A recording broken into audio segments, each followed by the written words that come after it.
Hello guys, আসসালামু আলাইকুম। Welcome to my Facebook page and my YouTube channel rule 0.2। আশা করি সবাই ভালো আছেন, আমিও ভালো আছি। তো আজকে আমি কথা বলবো জিক্সার এফআই ডিক্স এবং জিক্সার মনোটন বাইক নিয়ে। এই দুইটা বাইকের মধ্যে কি কি পার্থক্য আছে এগুলো নিয়ে কথা বলবো। তো চলেন ভিডিওটা পড়া দেখি।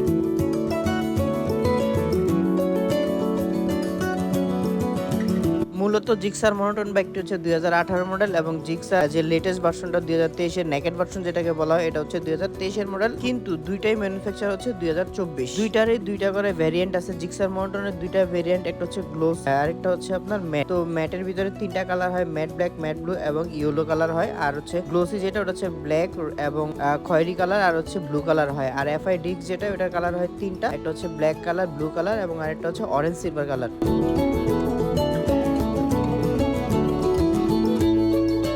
পার্থক্যের দিক থেকে যদি আসি, প্রথমে আমি টায়ারের কথা বলবো। মনোটনের টায়ার ব্যবহার করেছে সিআর ব্র্যান্ডের টায়ার, আর জিক্সার এফআই ডিক্সে ব্যবহার করেছে এমআর ব্র্যান্ডের টায়ার। দুইটারই গ্রাউন্ড ক্লিয়ারেন্স হচ্ছে 160 এবং সিট হাইট হচ্ছে মনোটন হচ্ছে 780 এবং জিক্সার এফআই ডিক্সের হচ্ছে 795। মানে জিক্সার এফআই ডিক্সের হাইট একটু বেশি। আর ওভারঅল লেন্থের কথা যদি বলি, জিক্সার মনোটনের লেন্থ হচ্ছে 2050 এবং এফআই ডিক্সের লেন্থ হচ্ছে 2020 জিক্সার মনোটন বাইকটির কার্বো ওয়েট হচ্ছে 136 কেজি এবং এফআই ডিক্সের ওজন হচ্ছে 141 কেজি। জিক্সার মনোটন বাইকে ব্যবহার করেছে হ্যালোজিন লাইট এবং এফআই ডিক্সে ব্যবহার করেছে স্মার্ট এলইডি লাইট এবং মিটার হচ্ছে এলইডি লাইট দেওয়া এফআই ডিক্সে, আর মনোটন হচ্ছে রেড কালার লাইট দেওয়া।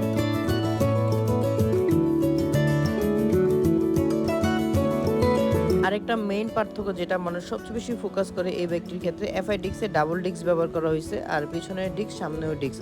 আর মনোটন বাইকে হচ্ছে সামনে ডিক্স, পিছনে হচ্ছে ড্রাম। আর ড্রাম ব্রেক থাকার কারণে অনেকে মনোটনের দিকে শিফট হতে চান না, কারণ ড্রাম ব্রেকে যদি বৃষ্টির পানির সময় বা বৃষ্টির সময় চালানো হয় সেক্ষেত্রে পিছন থেকে ব্রেক করলে আওয়াজ করে, এটা হচ্ছে ড্রাম ব্রেকের মেইন একটা সমস্যা। তো এই কারণে আসলে অনেকে ডিক্স ব্রেকের দিকে ঝুঁকেন বেশি। এখন আমি বাইকটির পাওয়ার নিয়ে কথা বলবো। আপনি যদি পাওয়ারের দিক থেকে চিন্তা করেন তাহলে মনোটনের পাওয়ার অনেক বেশি। আর মনোটনের পাওয়ার ব্যবহার করছে 14.8 8000 rpm এবং টর্ক ব্যবহার করা হয়েছে 14 6000 rpm, যেখানে এফআই ডিক্সের পাওয়ার ব্যবহার করা হয়েছে 13.6 8000 rpm এবং টর্ক ব্যবহার করা হয়েছে 13.8 6000 rpm। তো আসলে এফআই ভার্সন হওয়ার কারণে এই বাইকটিতে পাওয়ার একটু কম, আর যেহেতু কার্বোরেটর ভার্সন হচ্ছে মনোটন বাইকটি, কার্বোরেটর পাওয়ার বেশি। তো এটা আসলে আপনারা সবাই জানেন। এফআই ডিক্স হওয়ার কারণে কার্বোরেটর থেকে মনোটনের এফআই ডিক্স হওয়ার কারণে কার্বোরেটর থেকে এফআই এর মাইলেজটা কিন্তু একটু ভালো যাবে।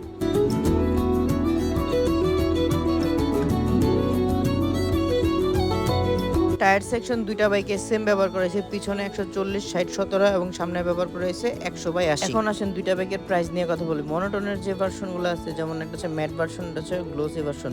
গ্লোসি ভার্সনের প্রাইস হচ্ছে 2 লাখ টাকা, মানে 1,99,950 টাকা। আর ম্যাট যে ভার্সনগুলো আছে এগুলোর প্রাইস হচ্ছে 2,03,000 টাকা, 50 টাকা কম। আর এফআই ডিক্স এর প্রাইস হচ্ছে 2,50,000 টাকা এবং এফআই এবিএস এর প্রাইস হচ্ছে 2,80,000 টাকা। এখন অনেকেই বলতে পারেন ওভারঅল সবকিছু বিবেচনা করলে আমার কোন বাইকটা নেওয়া। তো আমি মনে করবো যাদের বাজেট কম এবং যারা 2 লাখ টাকার মধ্যে বাইক কিনতে চান তারা মনোটনে শিফট হতে পারেন, এবং যাদের বাজেট ভালো, বাজেটে কোনো সমস্যা নেই, তারা অনায়াসে জিক্সার এফআই ডিক্স বাইকটা ব্যবহার করতে পারেন। কারণ এই বাইকটার লুকসের দিক থেকে আমি মনে করি প্রত্যেকটা বাইক থেকে এগিয়ে আছে। লুকস বলেন, পাওয়ার বলেন বা এটা রিসেল ভ্যালু বলেন, সব দিক থেকে জিক্সার এফআই বাইকটা কিন্তু বেস্ট। তো সবাইকে অসংখ্য ধন্যবাদ কষ্ট করে ভিডিওটা দেখার জন্য। যারা আমার পেজে নতুন আছেন আমার পেজটাকে অবশ্যই ফলো দিয়ে দেবেন, এবং পরবর্তীতে কোন বাইক নিয়ে ভিডিও দেখতে চান আমাকে কমেন্টসের মাধ্যমে জানান। আমি চেষ্টা করবো ওই ধরনের ভিডিও দিয়ে আপনাদের পাশে থাকার জন্য। এবং আমার একটি ইউটিউব চ্যানেল আছে রুল 0.2, ওই চ্যানেলটাকে সাবস্ক্রাইব করে দেবেন। আসসালামু আলাইকুম।